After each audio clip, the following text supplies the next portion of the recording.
মই পল্লৱ কলিতা আমাৰ education channel unique science টিউটৰিয়েললৈ তোমালোকক সকলোকে স্বাগতম জনাইছো।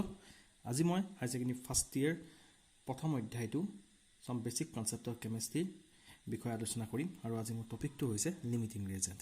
সো লিমিটিং ৰিএজেন্টৰ ডেফিনিশ্যন দিয়া আগতে এটা সৰু কথা তোমালোকক বুজাই দিওঁ। অমলৰ ওচৰত 10টা তলা আছে আৰু বিমলৰ ওচৰত 5টা চাবি আছে। গতিকে এই 5টা চাবি সদায় কেইটা তলাত ইনচাৰ্ট হ'ব? 5টা চাবি 5টা লকত কি হ'ব? ইনচাৰ্ট হ'ব। গতিকে 5টা লক কি হৈছে? এই 5টা লক কি হৈছে? ইউজ হৈছে আৰু 5টা লক কি হৈছে? 5 লক কি হৈছে? ইউজলেছ হৈ আছে, যে ইউজ হোৱা নাই। এতিয়া 5টা কি ভিতৰত বিমলৰ ওচৰত থকা 5টা কি ইউজ হৈছে? কাৰণ 5টা লকত ইনচাৰ্ট হৈছে। গতিকে আমি প্ৰডাক্টটো যদি চাওঁ 5টা কি হৈছে? লক আৰু কি গঠন হৈছে? যদি চাওঁ এইটো হৈছে লক আৰু এইটো দুটা যদি তলা আৰু চাবিটো যদি এটা ৰিয়েক্টেন্ট হয়, সো প্ৰডাক্টটো কি হ'ব? লক এণ্ড কি। দিস ইজ লক এণ্ড কি। এতিয়া আমি দেখিলো 5টা কিয়ে 5টা তলাত ইনচাৰ্ট হৈ 5টা তলা চাবি গঠন কৰিছে। গতিকে দেখা গ'ল বিমলৰ ওচৰত থকা 5টা কি গোটেইকেইটা ইউজ হৈছে। অল কি আৰ ইউজ, গোটেইকেইটা ইউজ হৈছে। বাট কিন্তু অমলৰ ওচৰত থকা 5টা লকহে ইউজ হৈছে, 5টা লক ইউজলেছ হৈ আছে। গতিকে বিমলৰ ওচৰত থকা গোটেইকেইটা চাবি ইউজ হৈছে। গতিকে ঢাকাত যদি অমল আৰু বিমল যদি দুটা ৰিয়েক্টেন্ট হয়, সো বিমলক কি বুলি ক'ব? This is call limiting reagent. ইয়াক ক'ব লিমিটিং ৰিএজেন্ট বুলি ক'ব। আৰু অমলক কি বুলি ক'ব? যেটো অমলৰ 5টাহে ইউজ হৈছে, 5টা কি আছে? ইউজলেছ হিচাপে থাকি গৈছে, ইউজ হোৱা নাই। গতিকে 5টা এক্সেছ হিচাপে থাকি গৈছে। সেইকাৰণে ইয়াক কি বুলি কোৱা আছে? অমলক কি বুলি কোৱা হ'ব? এক্সেছ ৰিএজেন্ট বুলি কোৱা হৈছে। গতিকে আমি গম পালো লিমিটিং ৰিএজেন্ট আৰু এক্সেছ ৰিএজেন্ট কা হয়। আৰু ইয়াত যেহেতু মই কৈছো আমাৰ প্ৰডাক্টটো কিমান হৈছে? 5টা লক এণ্ড কি গঠন হৈছে। গতিকে এই 5টা লক এণ্ড কি যে গঠন হৈছে, সেইটো কিহৰ ওপৰত ডিপেন্ড কৰিছে? 5টা কি নাম্বাৰৰ ওপৰত ডিপেন্ড কৰিছে। কাৰণ 5টা কি সদায় 5টা লকতে ইনচাৰ্ট হ'ব। আমিতো কোৱা নাই 10টা লক 10টা তলা চাবি গঠন হৈছে, কিন্তু 10টা তলা চাবি কেতিয়াও গঠন নহয়। কাৰণ সদায় কিটা গঠন হ'ব? 5টা কি 5টা লকত যেটো ইনচাৰ্ট হৈছে, সদায় 5টা তলা চাবিয়ে গঠন হৈছে। গতিকে কোনো এটা বস্তুৰ প্ৰডাক্টটো কি হ'ব গঠন কৰি ডিপেন্ড কৰিব ৰিয়েক্টেন্ট দুটাৰ, যেটো ৰিয়েক্টেন্ট কমপ্লিটলি ইউজ হৈছে, সেই ৰিয়েক্টেন্টটোৰ ওপৰত কি কৰিব? ডিপেন্ড কৰিব। আমি এটা কেমিক্যাল ৰিয়েকশনলৈ আহোঁ। আমি ফাৰ্স্ট ডেফিনেশ্যনটোলৈ আহোঁ। So the reagent that is completely consumed in the reaction is called limiting reagent. So আমি যদি ইয়াত চাওঁ, এটো যদি বিমল আৰু অমল যদি দুটা ৰিয়েক্টেন্ট হয়, সো বিমল কি হৈছে? কমপ্লিটলি কি হৈছে? তোমাৰ ইউজ হৈছে। সো দ্যাট ইজ বিমলৰ 5টা কি হৈছে? কমপ্লিটলি ইউজ হৈছে। গতিকে বিমল হৈছে কি হৈছে? লিমিটিং ৰিএজেন্ট। আৰু আছে কি অমলৰ 5টা ইউজ হোৱা নাই, 5টা ইউজলেছ চাবি গৈছে। কাৰণ অমল কি হৈছে? এক্সেছ ৰিএজেন্ট। সো আমি এটা কেমিক্যাল ৰিয়েকশন দি যদি তোমালোকক যদি বুজাওঁ, ধৰি লৈছো A + B ই ফৰ্ম কৰিলে AB। সো আমি ৰিয়েকশনটো বা আমি কেমিক্যাল ইকুৱেশ্যনটো বা দেখিছো 1 atom of A react with 1 atom of B to form 1 molecule of AB। এতিয়া তোমালোকৰ এটা ৰিয়েকশন মিক্সাৰ আছে। A আছে 100 এটম, B আছে কিমান আছে? 200 atom.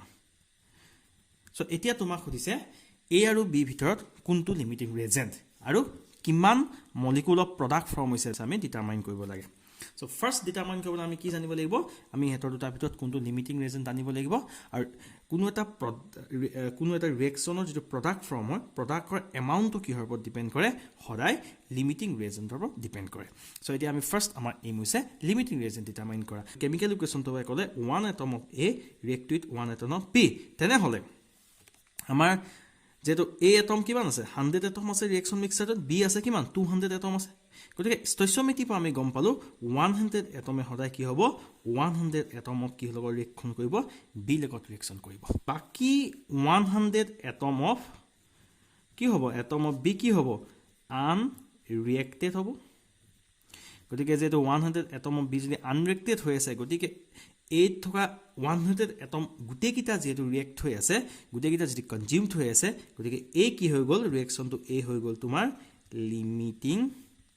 A is the limiting reagent আৰু B হৈছে কমপ্লিটলি B ৰিয়েক্টেন্টটো কনজিউমড হোৱা নাই। in reaction to chemical reaction to only 100 atom of A হে reaction to consumed হৈছে 100 atom of B কি আছে unreacted to থাকি গৈছে reaction mixture to তেনেহলে B কি হৈ গৈছে excess reagent এতিয়া যদি তোমাক যদি খুধে কোৱেশ্চন তো কিমান মলিকুল অফ AB produce হৈছে reaction that is কিমান product produce হৈছে যেটো product to কিমান produced হ'ব ইনি এটা chemical reaction এটো কিহৰ ওপৰত ডিপেন্ড কৰিব limiting reagent ওপৰত ডিপেন্ড কৰিব আমি এতিয়া দেখিলো আমি ইয়াত limiting reagent হৈছে A যদি limiting reagent যদি A হয় আমি কব পাৰিম আমি stoichiometry বা কব পাৰিম 1 atom of A produce কিমান produce কৰিছে 1 atom of A কিটা produce কৰিছে 1 molecule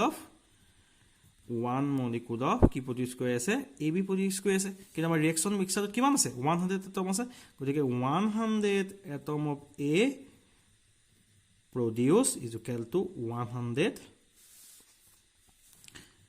molecule of B 100 molecule of AB this is very easy গতিকে so আমি এটা প্রবলেম কৰিম NCERT তেতিয়া তোমালোকে ইজি বুজি পাই যাবা so A plus B2 AB2 identify the limiting reagent if any of the following reaction mixture so first reaction mixture to লৈছো 300 atoms of A plus 200 molecules of B আমাৰ chemical equation to কৈছে 1 atom of A সদায় 1 molecule of B আমি B molecule যেহেতু কৈছো আমি B বুলি কব 1 molecule of কি হলগৰ reaction হৈ আছে 1 molecule of B লগৰ reaction হয় এটা product form হৈ আছে ঠিক আছে আমি protect to লগত যদি 6.22 into 10 to 23 যদি মাল্টিপ্লাই কৰি দিও তেতিয়া আমি কি লিখিব পাৰিম সো ইয়াক আমি কেনি কনভাৰ্ট কৰিছো মললে কনভাৰ্ট কৰিছো so 1 mole of A always react with 1 mole of B2 this is 1 mole of B2 লগত react কৰি সো 1 mole of কি ফৰ্ম হৈছে AB2 ফৰ্ম হৈছে সো এটা ফাৰ্স্ট মিক্সাৰটোত কি কৈছে ফাৰ্স্ট মিক্সাৰটোত তোমালোকৰ যেটো আছে সো ফার্স্ট মিক্সারটোত কৈছে কি আছে ফার্স্ট মিক্সারটোত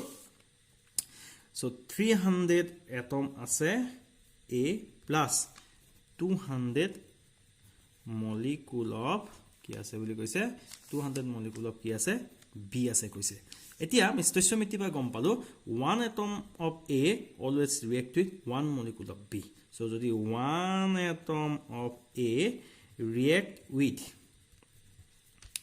1 molecule of কি লগৰ B লগৰ reaction হয় so তেনেহলে 200 molecule of B এ হদায় কিমান হক react কৰিব 200 atom of A লগৰ react হ'ব গতিকে 200 atom of A react with 200 molecule of B গতিকে 200 যদি atom of A 200 molecule of B যদি B লগত যদি reaction হয় গতিকে ইয়াৰ কি হৈছে A কি থাকি গৈছে 100 কি হৈ গল reacted হৈ গৈছে যদি 100 যদি unreacted হৈ গৈছে গতিকে A কি হৈ গল A হৈ গল তোমাৰ এই মিক্সচাৰটোত A হৈ গল excess reagent আৰু তোমাৰ এই মিক্সচাৰটোত B কি হৈ যাব এই মিক্সচাৰটোত B হৈ যাব তোমাৰ limiting reagent so next second problem to আমি চাও second problem to দিছে মিক্সচাৰটোত কি আছে second মিক্সচাৰটোত তোমালোকৰ আছে 2 mole of A 2 mole of A plus 3 mole of B again আকৌ আমি chemical equation to লিখিছো A plus B2 it also কি হৈছে AB2 so chemical equation to কি কৈছে chemical equation to কৈছে so ইয়াত stoichiometry কি আছে this is 1 আছে ইয়াতো 1 আছে so that means stoichiometry কি কৈছে 1 mole of A react with 1 mole of B B is the key B is the molecule to from 1 mole of AB2 so আমাৰ question to কি কৈছে 2 mole of A mixture কি আছে 2 আমাৰ mixture কি আছে 2 mole of A 3 mole of B লগত যদি react কৰে so তেনেহলে limiting reagent to কি হ'ব so আমাৰ mixture দিছে 2 mole of A যদি 3 mole of যদি B লগত যদি react কৰে so A আৰু B ভিতৰত কোনটো limiting reagent so আমি stoichiometry বা পালো 1 mole of A সদায় 1 mole of B লগত reaction কৰিব তেনেহলে 2 mole of A always react with 2 mole of কি লগত কৰিব 2 mole of A always react with 2 mole of B 2 mole of কি হল reaction কৰিব B লগত reaction কৰিব যদি 2 mole of A 2 mole of B লগত reaction কৰে আমাৰ মিক্সচাৰটোত B কিমান আছিল মিক্সচাৰটোত B আছিল 3 mole গতিকে B ভিতৰত 2 mole react হ'ব so 1 mole of B কি হৈ থাকি গল 1 mol of B কি থাকিলে unreacted হৈ থাকিলে গটিকে এই গুটেখিনি কনজিউমড হৈ গৈছে গটিকে A হৈ গল limiting reagent আৰু B হৈ গল কি হৈছে তোমাৰ excess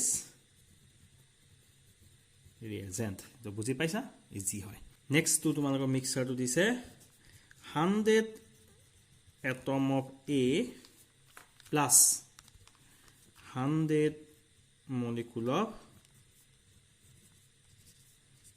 B again আমি chemical reaction যেটো আছে আমি chemical reaction to লিখিছো A plus B2 আৰু কি ফৰ্ম হৈছে AB2 so ইয়াৰ পৰা আমি chemical reaction to কি লিখিছো 1 atom of A react with 1 molecule of B so ইয়াত আমাৰ মিক্সাৰত কিমান আছে 100 atom of A react with 100 molecule of B যদি 1 atom of A 1 molecule of B লগত ৰিএকচন কৰে so আমাৰ given মিক্সাৰটোত কিমান আছে 100 atom of A so কি হৈছে 100 molecule of কাৰ লগত ৰিএক্ট হৈছে B লগত যদি ৰিএকচন হয় গতিকে কি হৈছে A কমপ্লিটলি ৰিএক্ট হৈ গৈছে এটম কিটা B ৰ কি হৈছে মলিকুল কমপ্লিটলি ৰিএক্ট হৈ গৈছে তেনেহলে ইয়াত দুইটাই যদি কমপ্লিট ৰিএকচন হৈছে ইয়াত neither have limiting reagent nor have excess reagent বুজিবা 4 টো তোমালোকক কৈছে 4 নম্বৰটো তোমালোকক কৈছে 5 mol of A so 5 mol of A plus 2.5 mol of 2.5 mol of B so ये तो আমি চাও ঠিক আছে আমি একো কেমিক্যাল ফর্মুলা লিখি চাইছো আমাৰ দিয়া আছে কেমিক্যাল ফর্মুলা কি আছে A+ এটো তোমালোক কেমিক্যাল ফর্মুলা দেখিছা A+ B2 AB2 গতিকে আমি কেমিক্যাল ফর্মুলা লিখিছো A+ B2 AB2 so ইয়াত কি কৈছে ইয়াত যদি 1 mol of A react with 1 mol of কি হৈছে B2 তেনে আমাৰ মিক্সাৰত কিমান দিছে মিক্সাৰত দিছে 5 mol of কি আছে A আছে কি হল লগত মিক্স হৈ আছে বুলি কৈছে 2.5 mol of কাৰ লগত ৰিএকচন হৈছে B লগত ৰিএকচন হৈছে বুলি কৈছে কিন্তু 2.5 mol of B এ যদি 1 mol of B A 1 mol of A লগত যদি ৰিএকচন হৈ থাকে তেনে হলে 2.5 mol B এ কিমান লগত ৰিএকচন কৰিব তো A 2.5 mol লগত হে কি হ'ব ৰিএকচন হ'ব গটিকে 2.5 mol A 2.5 mol of B B A 2.5 mol of A লগত কি হ'ব ৰিএকচন হ'ব গটিকে 2 ইয়াৰ 5 mol ভিতৰত কি হ'ব 2.5 mol কি হ'ব unreacted হৈ থাকিব যদি 2.5 mol যদি A unreacted হৈ থাকে তেনে B যদি 2.5 mol completely react হৈ আছে তেনে হলে B কি হ'ব তোমাৰ this B is called limiting reagent or this means A is called কি হ'ব এক কি বুলি কোৱা হ'ব that A 5 mol ভিতৰত only 2.5 mol কি হৈছে B লগত ৰিএকচন হৈ আছে বাকি 2.5 mol unreacted হৈ আছে গতিকে এক কি বুলি কোৱা হ'ব এক কব excess reagent so এটা মিক্সাৰ লৈছে যেটো মিক্সাৰ আছে 2.5 mol of A plus 5 mol of B so এবাৰ আমাৰ মিক্সাৰটো কিমান আছে যেটো মিক্সাৰ আছে ইয়াত কৈছে 2.5 mol of A plus 5 mol of B এটো তোমালোকে মোক কব পাৰা কিমান হ'ব সো ফাৰ্স্ট আমি ব্যালেন্স কেমিক্যাল ইকুয়েশনটো লিখিলো A plus B2 কি হৈ গল AB2 so আমি গম পালো 1 mol of A react with 1 mol of B2 তো তেনে হলে আমাৰ কিমান দিয়া আছে মিক্সাৰটোত আছে 2.5 mol of কি আছে mol of A আছে react with কি হৈ আছে so 5 mol of কি আছে B আছে so আমাৰ stoichiometry কৈছে 1 mol of A always react with 1 mol of B তেনে হলে আমাৰ মিক্সাৰটোৰ মতে কি আছে মিক্সাৰটোত আছে 2.5 mol of A আছে and 5 mol of B যদি 1 mol of A 1 mol of B লগত যদি ৰিএকচন হয় তেনে 2.5 mol of A কি হল লগত ৰিএকচন হ'ব 5 mol ভিতৰত কি হল লগত ৰিএকচন হ'ব 2.5 mol of কি হল লগত ৰিএকচন হ'ব 2.5 mol of B লগত ৰিএকচন হ'ব যদি 2.5 mol of A 2.5 mol of B লগত ৰিএকচন হয় সো 5 mol ভিতৰত কি থাকিব 2.5 mol কি থাকিব আনৰিয়েক্টেড হৈ থাকিব যদি 2.5 মল যদি আনৰিয়েক্টেড হৈ থাকে যদি 2.5 মলে কমপ্লিট যদি ৰিয়েক্টেড হৈ থাকে তেনেহলে এই কি হৈ যাব এ হৈ যাব তোমালোকৰ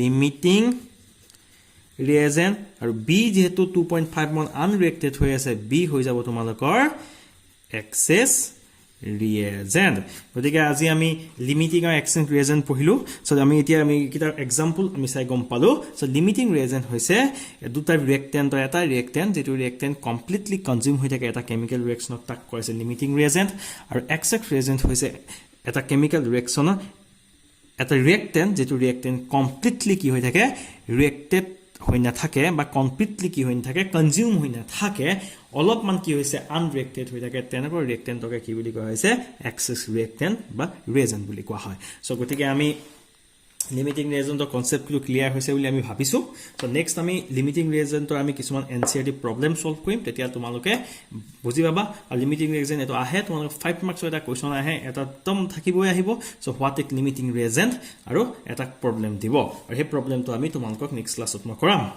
সো তোমালোকে কমেন্ট কৰিবা যদি কিবা যদি বুজি পোৱা লিমিটিং ৰিয়েজেন্টৰ আৰু আমি হেখিনি ডিসকাশন কৰিম আৰু তোমালোকে সদায় আমাৰ চেনেলটো চাই থাকিবা চেনেলটো সাবস্ক্ৰাইব কৰিবা চেনেলটো শ্বেয়াৰ কৰিবা যাতে চেনেলটো গৈ তোমালোকৰ লগৰখিনি ওচৰত পাই গৈ ধন্যবাদ